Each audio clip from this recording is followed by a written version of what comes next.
Mr. Chairman, and thanks for allowing me to wave on. I appreciate the witnesses for your service, and also during this time through our own investigation here on Capitol Hill and through your efforts.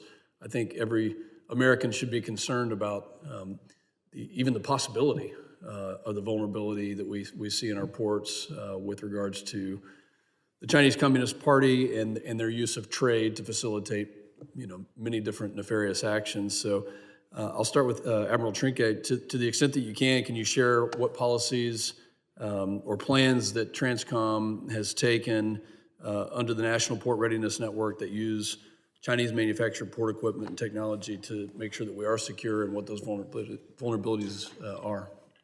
Congressman, thank you very much for the question.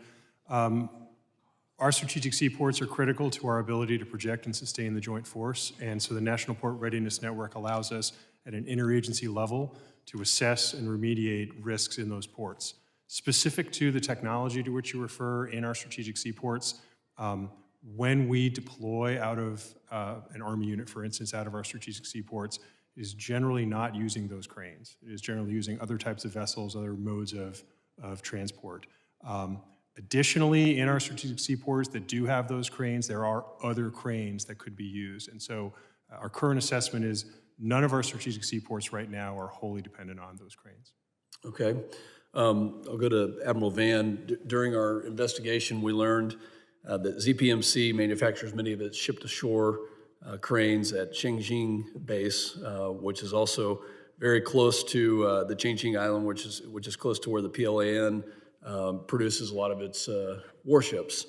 Obviously there's the proximity and just knowing how many of these companies operate inside China is concerning. So, number one, are you aware that the ZPMC ship-to-shore cranes used by U.S. ports are manufactured near the PLAN shipbuilding site? No, Congressman. I was not aware that the construction of the cranes occurs at a location close to a PLA Navy site. Does anybody on the panel want to take a stab at this, or is this something that y'all are aware of? Congressman, I was not aware of that. I don't know that that increases the level of risk because I think we view the proliferation of Chinese technology in our seaports as a potential strategic risk, regardless of where in the PRC they're constructed. Yeah, it's hard not to think that it wouldn't increase the risk if their proximity was either co-located or on the same island, or that they share, either some sort of trade secrets or intellectual property. There's some of these things that we don't know. So I maybe disagree with you slightly that wouldn't increase the risk. But I guess what the question here is, what are we doing about those types of things, whether geographically co-located or there's a network of leadership that is tied together? What are we doing as a U.S. government to either prevent that or stop those vulnerabilities? It looks like you want to answer. So I won't really dive into stop the manufacturer piece. That's really outside of my lane.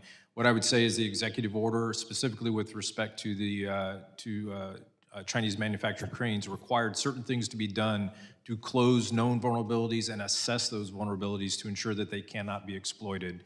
And then our proposed rulemaking would require a vulnerability assessment across all modes, regardless of where something had been manufactured, to understand where there may be exploitable connectivity, and then requirements that would close those down. So to some extent, regardless of where you manufacture something, we would understand where there potentially doors were open, and so that we could close those doors to prevent some sort of nefarious activity. Okay. Well, talking about the executive order, and I'll go to Ms. Brzezowski. Was this executive order in any way linked to Volt Typhoon and the malicious activity that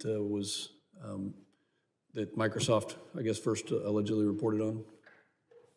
I actually defer to my Coast Guard colleagues on that, who are aware of all the details. Congressman, I'm just happy to talk a little bit about that particular threat. That actor is a threat that uses a technique called living off the land. These are activities on a network that are not easily recognizable because they get on a network and then use standard activities that occur in network traffic all of the time. And so what it requires us to do as we look for adversaries is to look for behavioral patterns. So a significant amount of analysis after we look at a network. Back to the question of the EO.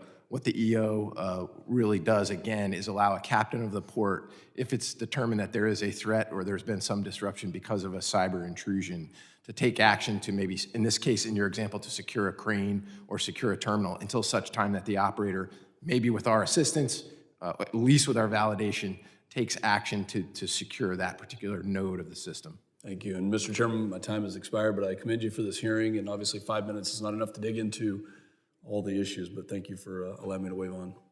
Thank you, gentleman from Texas. The chair now recognizes the gentleman from California, Mr. Garcia.